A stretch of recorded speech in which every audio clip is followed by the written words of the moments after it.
नमस्कार दोस्तों, स्वागत है आपका वीके न्यूज में। खबर है राहुल गांधी को लेकर, जिनके हमलों की वजह से देश के उपराष्ट्रपति जगदीप धनखड़ बेहद निराश हो गए, बेहद नाराज हो गए और उन्होंने राहुल गांधी पर ताबड़तोड़ हमले बोलते हुए यहां तक कह दिया कि उनकी ऐसा कहने की हिम्मत कैसे हुई, ऐसा कैसा वैसा, जैसा कि राहुल गांधी ने कहा था कि संसद में उनके माइक को बंद कर दिया जाता है, उन्हें बोलने नहीं दिया जाता है और भी तमाम तरीके के आरोप राहुल गांधी ने लंदन में बैठकर लगाए। और अब जब इस पर उपराष्ट्रपति ने अपनी नाराजगी जाहिर की है तो उपराष्ट्रपति यानी कि जगदीप धनखड़ की नाराजगी के बाद में जयराम रमेश का पलटवार आया है। पलटवार भी ऐसा कि उन्होंने चीयर लीडर तक कह दिया है। क्या कुछ कहा है जयराम रमेश ने, वो आपको बताएं, लेकिन उससे पहले ये भी जानिए कि जयराम रमेश ने अब कम से कम ये भी बताने की कोशिश की है कि आखिर नौबत यहां तक पहुंची कैसे, क्यों राहुल गांधी विदेश में जाकर इस तरीके से बोलने के लिए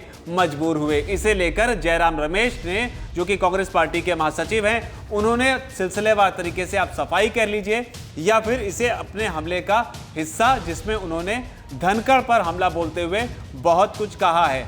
धनखड़ ने इस बात की नाराजगी जताई थी कि राहुल गांधी ने इस तरीके का बयान कैसे दिया। धनखड़ ने यह कहा था कि अगर वो इस मामले में चुप रहते हैं तो संवैधानिक तौर पर ये ठीक नहीं होगा। तो ये धनखड़ का हमला था, उस पर जयराम रमेश ने पलटवार किया है। जयराम रमेश ने पलटवार करते हुए कहा है कि उपराष्ट्रपति राज्यसभा के सभापति के तौर पर एक अंपायर होते हैं, वो किसी पार्टी के लिए चीयर लीडर नहीं हो सकते। राहुल गांधी ने लंदन में दिए अपने भाषण में कुछ जरूरी टिप्पणियां की हैं। इस पर उपराष्ट्रपति का बयान निराशाजनक है।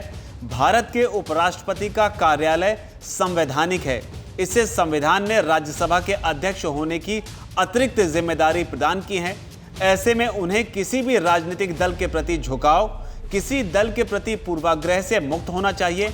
राजनीतिक दल के प्रति निष्ठा का त्याग करने की आवश्यकता होती है। तो ये हमला जयराम रमेश ने बोला है। आगे उन्होंने कहा है कि वह एक ऐसी सरकार के बचाव में उतर आए हैं जिससे उन्हें संवैधानिक रूप से दूरी बनाए रखनी चाहिए। हालांकि इसके बाद में जयराम रमेश ने यह भी कहा है कि आखिर राहुल गांधी ने ऐसा क्यों कहा। राहुल गांधी का बचाव करते हुए उन्होंने कहा कि राहुल गांधी ने विदेश में ऐसा कुछ नहीं कहा है जो उन्होंने यहां कई बार नहीं कहा है।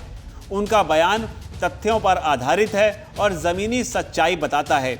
पिछले 2 हफ्तों में विपक्षी दलों से संबंधित संसद के 12 से अधिक सदस्यों ने संसद में उनकी आवाज को दबाने का विरोध करने के लिए विशेषाधिकार हनन के नोटिस दिया था। तो ये जयराम रमेश ने सफाई दी है। आगे वो फिर कहते हैं, 8 साल में विपक्षी नेताओं के यहाँ छापेमारी करवाकर सबको डराने की कोशिश की गई है ताकि लोग आवाज उठाना बंद कर दें। चैनलों और समाचार पत्रों को ब्लैकआउट किया गया है, छापे मारे गए हैं और इस हद तक डराया गया है कि मीडिया में केवल सरकार की ही बात कही जा रही है। असहमति रखने वालों को दंडित किया जा रहा है। हम इस शासन के विरोध में सबसे सुसंगत आवाज रहे हैं और ऐसा करना जारी रखेंगे। तो जयराम रमेश ने साफ तौर पर अपनी सफाई भी दी है। धनखड़ को इशारों में चीयर लीडर भी कह दिया है।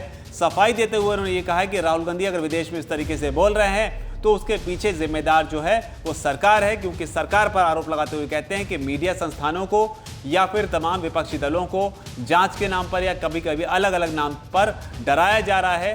तो डर के मारे राहुल ने लंदन में इस तरह के बयान दिए हैं। आप सीधे तौर पर इसको इस तरीके से समझ सकते हैं। लेकिन कई लोगों के मन में ये सवाल भी होगा कि आखिर जगदीप धनखड़ ने ऐसा कहा क्या था कि बात चीयर लीडर तक पहुंच गई है। हालांकि जगदीप धनखड़ जो है, जब बंगाल में उपराज्यपाल हुआ करते थे तब ममता बनर्जी के साथ में उनकी काफी ठना करती थी। तब उन पर आरोप लगते थे कि वो बीजेपी के एजेंट के तौर पर काम कर रहे हैं, लेकिन मौजूदा वक्त में वो देश के उपराष्ट्रपति हैं, राज्यसभा के सभापति हैं।